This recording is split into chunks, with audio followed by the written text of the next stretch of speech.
A 13-year-old black boy was mocked by a white judge while crying in court, with no lawyer, no protection, and no voice. Behind him sat his mother silent. But she wasn't just any mother. She worked for the DOJ. So why did she wait? And what happened when she finally stood up, changed everything more than anyone in that courtroom could imagine. If you care about truth, justice, and the power of standing tall, share this story, and let's begin. The first thing you noticed was how small he looked. Not because he was 13, because he knew the room wasn't built for him. Malik Jordan stood when they called his name, but it wasn't confidence that lifted him from the bench. It was fear. Raw and shaking, dressed in a second-hand white shirt, 2 sizes too big. The collar sagged. His sleeves swallowed his hands, his tie crooked and barely hanging on. He looked like a boy who had no one to fix it for him that morning. And in that courtroom it showed. Malik Jordan, age 13, charged with obstruction and resisting an officer on school grounds, the clerk announced. Someone in the back coughed. Another stifled a laugh. The judge. He didn't even look up. Judge Richard Wexler, 60, white eyes always half-lidded like he was bored by justice itself, flicked his wrist, annoyed. Obstruction, he scoffed. At 13, a pause. Then he leaned forward, finally, noticing Malik trembling in front of him. That's what passes for fear these days. He chuckled. The sound echoed sharp and mean. And then he laughed. Not a full laugh, not a loud one, but enough. Enough for Malik's shoulders to sink. Enough to make the bailiff smirk. Enough for the whole courtroom to feel colder. Malik blinked fast, trying to keep his tears in. He lost. He started crying right there, quietly, shamefully, like he was apologizing for it. I didn't mean to. His voice cracked. Judge Wexler cut him off. Save it. You want the court's sympathy cry somewhere else. No one stood up for him. There was no lawyer beside him, no advocate. His school sent no one. Not even the cop involved in the incident showed up. Just Malik. And a system ready to eat him alive.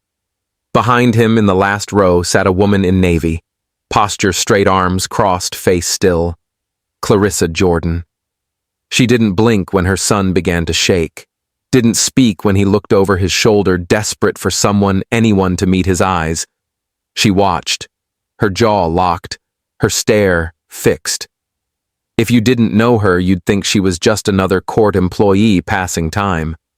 But there was steel behind those eyes, focused, controlled, dangerous. Yet still she said nothing. The judge flipped a page. So you refuse to comply with a school officer's command. What command exactly? Malik wiped his nose with the sleeve of his too big shirt. He told me to stand, but I was tying my shoe. A beat. Then, and you refused. Malik's lip trembled. I said, 1 second. I wasn't trying to be rude. The courtroom went still. You could almost hear the sighs forming in people's throats. The collective dismissal. Judge Wexler leaned back. His voice lowered. You disrespected an officer. You escalated. Now you're here. Actions have consequences, son. But I didn't do anything wrong. Malik's voice finally broke through the silence. His fists were clenched. He was shaking. But his eyes... God, his eyes were full of terror, and something else, too, disbelief. This wasn't just fear. This was the look of a child, realizing that justice might not care about the truth. Clarissa's hands tightened around her purse. Still seated. Still silent. Someone near me muttered, "Poor kid." But the judge wasn't done. He took off his glasses, stared hard. You think this courtroom's here for your feelings, young man? You think crying gets you out of responsibility? Malik tried to answer, but words caught in his throat. And then Wexler dropped the hammer. Enough. If this is how boys are raised now, I weep for the next generation. I swear you could feel the air leave the room. The cruelty wasn't just in the words, it was in how casual they were. How practiced. Malik sat down, shoulders folded and breath uneven. And Clarissa. She still didn't move, but her eyes, they shifted. And for the first time, I noticed something. Not just focus, not just tension, calculation. She wasn't going to stand up. Not yet. Because she wasn't here to interrupt. She was here to watch them bury her son just far enough to let them think they'd won. And when she rose, they'd wish they never laughed. The courtroom smelled like cold coffee and old wood, but under that there was something sharper, something you could feel in your chest. Injustice. Not loud, not screaming, just constant. Like a hum beneath the floorboards. Officer Troy Daniels took the stand next. A tall man with a military haircut and the kind of stare that always seems ready to accuse. He sat straight, hands folded like he'd practiced every word in the mirror. Describe the incident, the prosecutor asked. Daniels didn't hesitate. The subject he meant, Malik, was hostile, non-compliant, aggressive in posture. He made tying a shoe sound like winding up for an attack. He continued, voice steady. When instructed to stand, the minor refused. His body language was threatening. His tone was disrespectful. I made the judgment to restrain him for safety purposes. I remember thinking safety for who Malik was, 4'11". Couldn't even look this man in the chest. Then Daniels added a cherry on top. In my experience, he said those who escalate young often escalate further. Early intervention saves lives. It was like he wasn't describing a child. He was describing a future criminal. Someone to be neutralized, not understood. The prosecutor nodded solemnly like this was gospel. Then Malik tried to speak. That's not. Judge Wexler cut him off with a tap of the gavel. You'll have your turn. But he never would. Because next came the video. Or rather, the video that could have cleared everything up. A blurry cell phone clip from a student who witnessed the whole thing. In it, you could clearly hear Malik saying, "Just 1 second, officer. I'm tying my shoe." And Daniels, he didn't respond. He just grabbed the boy's arm and forced him up. But before the video could even finish playing, the prosecutor objected. Your Honor, this footage lacks chain of custody. Unverified source. Could be altered. Wexler barely waited. Sustained. Strike it. Gone. Just like that. Truth dismissed on a technicality. Malik blinked. But that was real, he whispered. No one responded. Instead, the prosecutor stood walking slowly across the floor like he was telling a bedtime story. Only this wasn't a story. It was a weapon. What we see here, he said, gesturing to Malik like he was pointing at a diagram, is the early sign of something dangerous. Disrespect for authority. Defiance. We must ask ourselves, if we ignore it now, what might it grow into? Malik's hands balled into fists in his lap. He tried again. I just wanted to stay in class. Wexler tapped the gavel again. You don't speak unless asked. And just like that, the courtroom swallowed his voice. Every time he opened his mouth, it felt smaller, like they were shrinking him down on purpose. The prosecutor turned toward the bench. Your Honor, we recommend court-supervised detention, a clear message that consequences matter, for his sake, and society's. It was the way he said society that did it, like Malik wasn't part of it, like he never could be. Judge Wexler leaned back, steepling his fingers. Any final words? Young man Malik looked around. Still no lawyer, still no one. He stared at his feet, voice small. I just wanted to stay in class. He said it again, quieter this time. Clarissa still hadn't moved, still stone, but now one of her fingers was tapping her knee, just barely. Wexler exhaled like he was tired of all of it. Well then, he muttered, you'll get time to think about that. Bang. The gavel dropped like a coffin lid. The courtroom door creaked again, and in walked a woman who looked like she'd rather be anywhere else. Miss Barlow, Malik's homeroom teacher. She clutched her purse tighter than necessary and walked with careful steps as if each one might crack the floor beneath her. Her blonde hair was neatly pulled back, her blouse ironed stiff. But her eyes, they gave her away. She sat, cleared her throat. The prosecutor smiled politely. Ms. Barlow, you were present at the incident involving Malik Jordan and Officer Daniels? Yes, she replied. Her voice barely reached the microphone. And what did you observe? There was a long pause. She blinked too many times. I saw the student Malik refuse to comply when asked to leave the room. That was it. That was all she gave. She didn't mention why Malik didn't leave right away. She didn't mention he was tying his shoe. She didn't mention how Daniels had grabbed him without a word. She kept it clean, neutral, safe. The prosecutor continued like he was feeding her a script. Did the student raise his voice? He was frustrated, she said carefully. Did he use threatening language? Barlow hesitated just a blink before answering. Not exactly. But his tone was sharp. It wasn't a lie. But it wasn't the truth either. You could feel the whole courtroom shift. Like everyone knew she was protecting someone. Just not Malik. When they dismissed her, she stepped off the stand with the grace of someone escaping a storm. But then she passed Clarissa Jordan. Clarissa didn't say a word. She just looked at her. A single, long look. Not angry, not accusing. Just seeing her.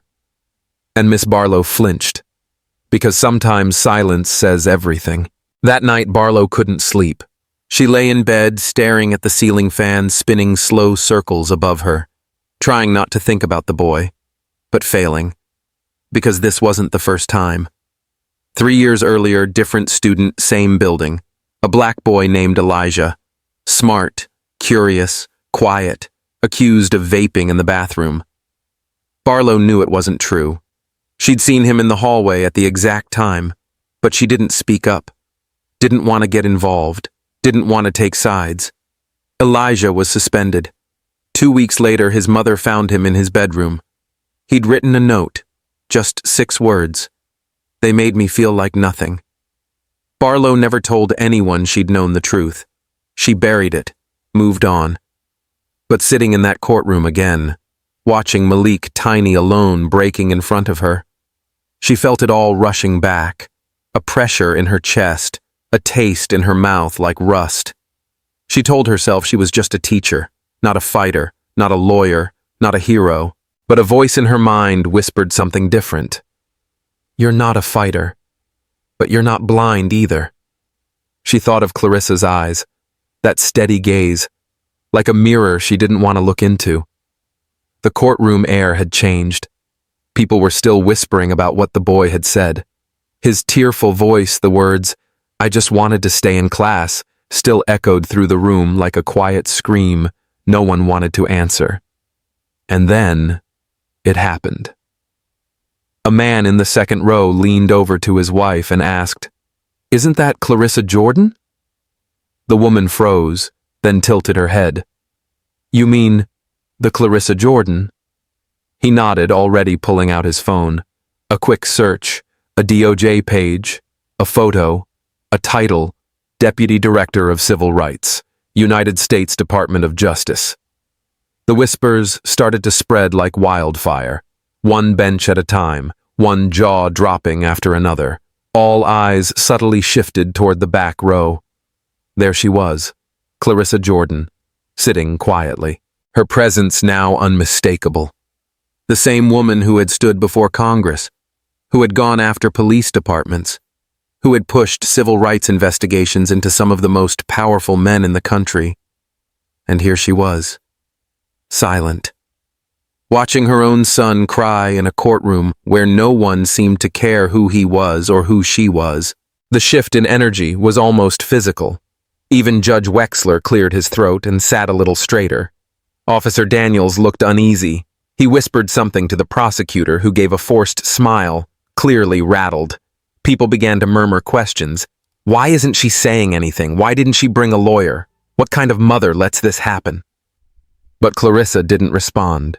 She sat there like a mountain, still, unshaken, silent, observing every move, measuring every breath. There was no panic in her posture, no outrage in her eyes, only control. Malik turned his head toward her, slowly, carefully. He looked broken, like a kid searching for something to hold on to. A signal. A life raft in the middle of a storm. And Clarissa gave him a single nod. It wasn't warm. It wasn't motherly.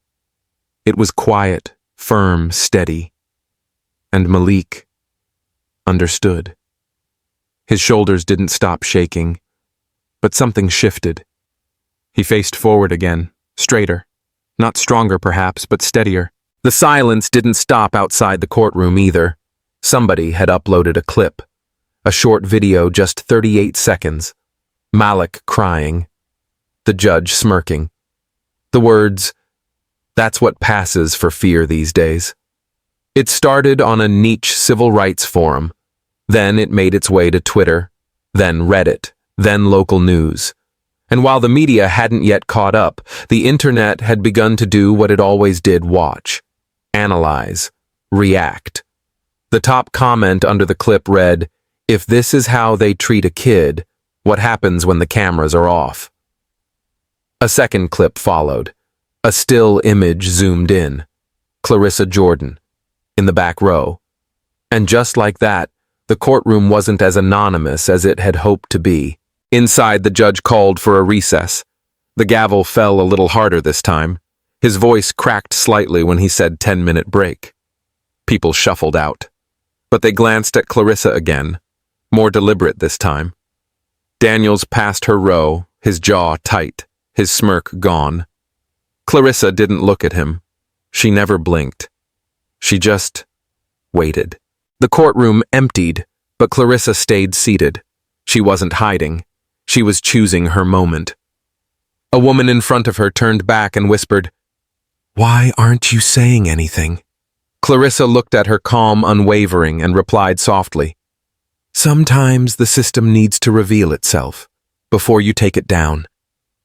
The woman blinked, didn't ask again. And in that moment, the silence wasn't empty. It was power. It was strategy. Because Clarissa Jordan hadn't come to make a scene. She had come to see exactly how far this court would go, and she wasn't going to stop it. Not yet. Because when truth hits the world too early, people look away. But if you wait just long enough, the whole room can't unsee it. It began with a whisper. Ryan Chen, a law clerk who had sat quietly behind the prosecution bench, wasn't supposed to intervene. But something about the boy's voice, trembling and small, had pierced through the legal jargon and procedures that usually dulled his days. He didn't know Malik personally, but he had a brother the same age. So Ryan did what conscience demanded. He compiled every court transcript, hearing record, and internal note he could access, and sent them to a watchdog group called Equal Eye, an organization known for exposing racial injustice in schools and courts. No one saw him hit send, but that one click rippled louder than anyone in that courtroom could have imagined. Meanwhile, Officer Troy Daniels stood on the witness stand, face tight. The twist from Clarissa's intervention still echoed like a shot fired indoors. "I followed protocol," he muttered, eyes darting across the courtroom. Clarissa, standing calmly, didn't blink. "Your protocol violates federal law," she replied. Her tone was steady, but her words were sharper than any gavel drop. "You're not above civil rights." For the first time, Daniels seemed to realize the badge on his chest wasn't going to shield him anymore. He took a half step back, eyes flicking toward Judge Wexler, but the judge offered no lifeline. Just silence. Cold, watching silence. At the back of the room, someone's phone lit up. Then another, and another. The moment Clarissa had revealed her DOJ badge was already being clipped, reposted, shared. It spread like wildfire through online threads and private communities. A new hashtag began to form. Stand with Malik. Down the hall, Ms. Barlow stood frozen in the break room, the coffee in her hand, untouched. Her knuckles turned white around the paper cup as she stared at the live video circulating online. Clarissa Jordan, DOJ, Malik's mother. Her heart sank. She hurried to the end of the corridor where Clarissa stood alone by the exit. Clarissa turned, sensing her before a word was spoken. "I should have said something earlier," Ms. Barlow began. Her voice cracked. "I was there that day in class. I saw what Daniels did. I didn't stop him." Clarissa didn't respond. Her face stayed unreadable. I once had a student, Marcus. He was black. He got suspended for something he didn't do. Weeks later, she swallowed hard. He took his own life. Clarissa's eyes softened just slightly. "I was too scared to stand up then, but I can't keep being silent." For a moment, neither woman spoke. Then Clarissa simply said, "Then don't." Back inside, Judge Wexler huddled with his clerk, visibly rattled. The courtroom was no longer his sanctuary, it was a stage now. Every phone pointed his way felt like a spotlight, every whisper like a verdict. And then came the email. Equal Eye released a statement not just confirming they'd received Chen's documents, but that they had already launched an independent investigation into systemic bias in youth court rulings, naming Judge Wexler's district as a key focus. Major outlets started picking it up. Not yet primetime news, but the tremors had started. Local judge faces DOJ backlash over teen ruling, civil rights official confronts courtroom injustice in real time. How a hashtag might save a life.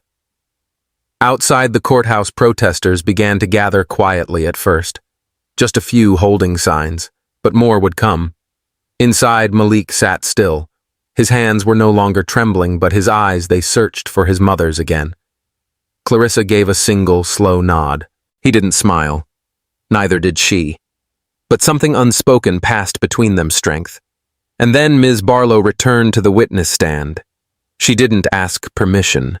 She simply walked forward, cleared her throat, and said, "I have something to add to my testimony." Gasps. The court had never seen this before. I was there that day, and Malik did not threaten anyone. He was asking to finish his lesson. Her voice cracked again. "I didn't speak earlier because I was afraid. But I'm done being afraid." It wasn't loud, it wasn't dramatic, but it was enough. Enough to break the illusion that this system was unshakable. Enough to remind everyone watching that sometimes truth enters the room quietly, but it never leaves without leaving a mark. That night, Clarissa sat by Malik's hospital bed, not because he was injured, but because the court had finally agreed to let him rest somewhere other than a holding cell, if only for observation. His hands were curled around a juice cup, the plastic straw untouched. He wasn't crying anymore. But he hadn't said a word since Ms. Barlow's testimony. The room buzzed quietly with the sound of machines monitoring nothing urgent. Yet inside Clarissa's chest, the past throbbed like an old wound refusing to close. She reached into her coat pocket and pulled out a photo, folded in half edges worn from years of hiding. She stared at it for a long time before turning it over facing Malik. "This," she said softly, "was my brother, Terrence Jordan, bright-eyed, a high school junior who once told her he wanted to design buildings that touched the sky. But he never got the chance." Clarissa's voice barely held. He was arrested at 17, caught up in a fight he didn't start. The other boy was white. Terrence was not. She paused, blinking fast. They said he fit the description. Didn't matter that he had been across town. A clerk at the store where he was said the footage wasn't available. "Just like your video." Malik finally looked up. "He got 10 years. My mother, she wore herself out trying to fight it, but nobody listened back then, especially not to a poor black woman from Baton Rouge." Clarissa's voice lowered. "He lasted 3 years inside." Malik didn't ask what happened. He didn't have to. Clarissa looked away. I promised my mama right at his funeral that I'd spend my life making sure this system never buried another boy just because of the skin he wore. She turned to Malik fully now, brushing a hand over his curls. And then it happened to you. My son. A long silence stretched between them, the kind that doesn't ask to be filled, only understood. Then Malik's voice so small it barely broke the air. Why didn't you stop them earlier, Mama? When they yelled at me. When they made me look like a criminal. Clarissa's heart twisted. She'd asked herself the same question every night for weeks. I wanted to, she admitted. God knows I wanted to tear that courtroom apart. She stood up, pacing once, then returned to his bedside. Her voice steadied, but her eyes shimmered. But I needed to know if the system I've been working in for 25 years, the laws I helped build, would stand on their own. If justice would stand, when I don't. She leaned closer. Because if it doesn't, if everything I've fought for collapses the moment I look away, then it was never real to begin with. Malik was silent, but his lips trembled. Clarissa sat beside him again. I needed them to show their true colors, Malik. On the record. I needed people to see what happens when no one intervenes. I needed to break the silence, the way it broke your uncle. Her voice softened to a whisper. I needed to keep a promise. From the hallway, the muffled sound of chanting began to rise. Stand with Malik. The world was beginning to listen. But in that hospital room, the most important audience was one young boy and the woman who raised him. Clarissa reached for his hand. This time Malik didn't pull away. And in that quiet connection there was no badge, no courtroom, no headlines. Just a mother and a son holding on to the one thing the system hadn't taken from them, each other. Earl Whitman had kept quiet for 20 years. But the morning after Clarissa stood up in court, he walked into the corner coffee shop with a worn envelope in his hand. He placed it gently on the counter, cleared his throat, and said, This town's hidden too much for too long. Inside that envelope were photos from a 2005 arrest, his own wrongfully charged and beaten during a traffic stop. No one had believed him back then, but now people listened. It started with Earl, but he wasn't alone. By sunset, 2 more men stepped forward. Then a woman. Then a teacher. The stories varied, some old, some recent, but all pointed to the same pattern. Silence protected the system, and fear kept it intact. But something had shifted. At St. Mark's Chapel that Sunday, Ms. Barlow stood behind a folding table, her voice trembling as she welcomed a dozen teens to her new community class, Justice and Youth Rights. She wasn't a polished speaker, but her words were raw and real. I stood silent once, she said quietly, and I watched a child suffer. I won't do that again. Parents listened from the back pews. One father wiped a tear. A girl raised her hand and asked, Can you teach us how to speak up without getting hurt? Barlow nodded. That's why we're here. And when Reverend Monroe took the pulpit that evening, the chapel was fuller than it had been in years. The lights flickered slightly, but his voice rang firm. I've seen laws upheld by fear, but today I saw justice held by love. And that love didn't come from shouting, it came from standing. Applause followed, not thunderous, but honest. Across town, Clarissa sat alone in her office, surrounded by stacks of unopened interview requests. Morning talk shows, national news, even a documentary producer from New York. She declined them all. She had no interest in the spotlight. Instead, she quietly drafted a proposal for a town-wide review of civil rights violations. No fanfare, just action. That's who she was. Meanwhile, a small clip of Malik crying out, I didn't do anything, began to resurface on social media. Paired with the moment Clarissa pulled out her DOJ badge, it struck a nerve. Again. Only this time it didn't stay in small circles. People beyond the town began sharing it. Civil rights groups, veterans, mothers, teachers. The hashtag #stand with Malik trended in 3 cities by nightfall. Comments flooded in. This could have been my son. Thank God someone finally stood up. We're watching, we won't forget. The mayor's office tried to stay quiet. So did Judge Wexler. But silence was no longer enough. Even local officers noticed something different on the street. People stared longer, asked more questions, stopped recording on their phones a little slower. One patrolman whispered to another outside the station, "Feels like the town's watching." His partner nodded. Because they are. By midweek, 3 community leaders had signed on to Clarissa's proposal, and a town hall was scheduled. No one could pretend this hadn't happened anymore. Not after what they'd seen. Not after what they'd heard. Not after what Malik had lived through right in front of them. The system had tried to shame a boy in silence. Instead, it woke up a town.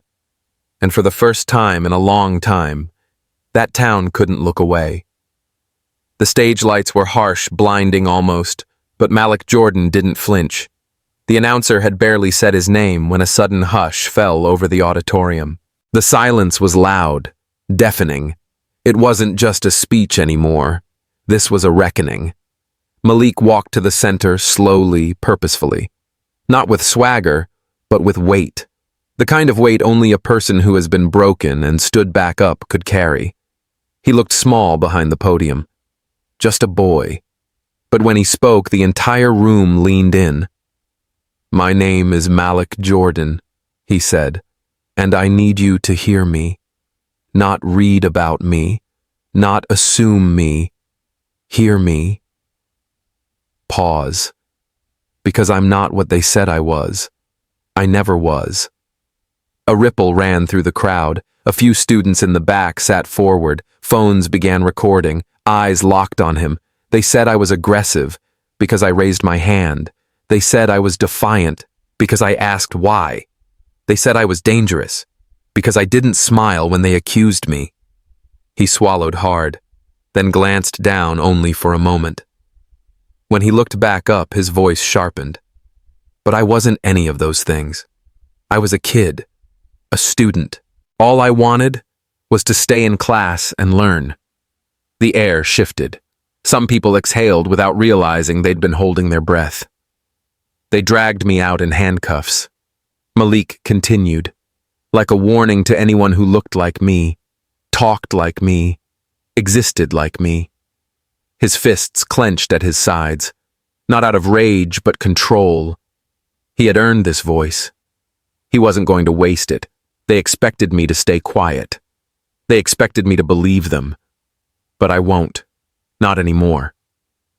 From the side of the stage, a woman's voice whispered, "My God." A senator in the second row stood up silently. Then a principal. Then a teen girl wearing a hoodie that read, "Silence is not protection." One by one, the crowd rose. A standing ovation, not of noise, but of presence. And Malik, still just a 14-year-old kid, took a breath and kept going. I speak today because I still can, but not everyone got that chance. My mom's brother, my Uncle Terrence. He died behind bars because no one listened. The screen behind him lit up with a photo, a young black man in a graduation cap. Another statistic to the world. A brother to Clarissa, an uncle to Malik. He was silenced. But I'm here, and I'm not going anywhere. The room erupted. But Malik wasn't finished. He raised one hand softly, and the noise died instantly. I don't want your pity. I don't need saving. I just want truth. I want you to look at kids like me and see people, not threats. Then his voice broke just slightly. And if someone had asked me back in that courtroom what I really wanted, a long pause, I would have said, "Can I please go back to math class now?" That was it. The crowd didn't just clap this time, they cried. And on Twitter, the hashtag #NotWhatTheySaid caught fire. Within minutes, it trended nationwide, then globally. A high school teacher in New York paused her class to show the live stream. A boy in Phoenix, sitting alone at lunch, wrote, "Because of you, Malik, I told my teacher she was wrong today. I didn't back down. And she listened. And beneath the lights of that vast auditorium, as the crowd roared and tears rolled freely, Malik turned to look at the front row. Clarissa sat silently, hands folded, lips trembling. But this time, she didn't look like the DOJ deputy director. She looked like a mother, trying not to cry in public.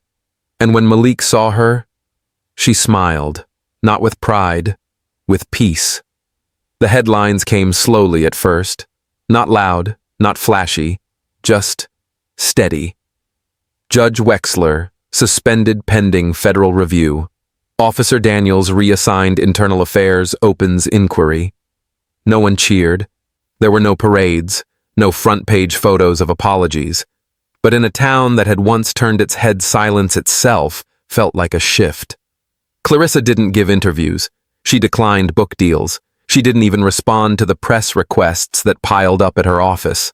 But she did one thing that no one expected. She stayed. The woman who had once led sweeping national civil rights investigations chose to remain in the quiet corner of a broken system in a courthouse where her son had once cried on the floor. For 6 months, she would serve as a legal advisor, not from above, but within. If you want to rebuild a house, she told a local reporter, you start with the foundation, and you get your hands dirty. Malik, he didn't vanish either. But he didn't just move on. He launched something. A blog. Just a plain site-white background, black text. No ads, no clickbait, just stories. The silence. I broke. That's what he called it. And under that title, stories from teenagers across the country began pouring in. Some short, some raw, some so familiar, it hurt. I was told to stop using big words in class. They said my tone was threatening. I was just asking a question. They pulled me out for disruption. I was having a panic attack. By the end of the first month, the site had over 800,000 visits. By the end of the second, it had been archived by the Library of Congress. And then there was Reverend Monroe. He wasn't a man of grand gestures, but he knew how to gather people. He opened the church basement every third Thursday, folding chairs, free coffee, no microphones, and no titles at the door. It was just people. Parents sat next to teachers, principals next to former students. They talked, they listened, they disagreed sometimes loudly. But no one walked out. The flyer on the wall said, "The justice we teach starts at the table." And Clarissa. She was always there, not as a guest of honor, just as someone who showed up. It wasn't fast, it wasn't perfect, but the change was real. And one morning, 6 months after that courtroom erupted, the courthouse doors opened once again. Not for a case, not for a fight, just for a mother and her son. Clarissa held the door open. Malik stepped through holding a small folder. Inside was a printed version of the blog post that had started it all. He wanted to give it to the new judge in town just as a reminder. They didn't say much. They didn't have to. As they walked down the courthouse steps, the early sun cast a quiet glow across their backs. No cameras, no crowd, just the sound of gravel underfoot, and the soft rhythm of footsteps moving forward. Clarissa glanced down at her son. He looked taller somehow, or maybe she just saw him clearer now, not as someone to protect, but as someone who stood. And Malik looked up, his voice soft. "Did we win?" Clarissa thought for a long moment, then smiled gently. "Justice didn't scream," she said. It stood. And that's the end of today's story. But maybe it's not just a story. Maybe it's a mirror, a reminder that justice isn't always loud. Sometimes it's quiet, still. But when people speak up, when silence is broken, the world has to listen. If this story moved, taught you something, or made you think, don't keep it to yourself. Hit that like button, share it with someone who needs to hear it, and subscribe to Mr. Mac's Stories so you won't miss the next powerful voice waiting to be heard. At Mr. Mac's Stories, we believe that the right story told at the right time can change hearts and maybe even systems. Your support isn't just a number, it's our fuel. It's what keeps us writing, researching, and telling the truth wrapped in narrative. So join us. Be part of something bigger. Because here at Mr. Max Stories, we don't just tell stories, we remember them.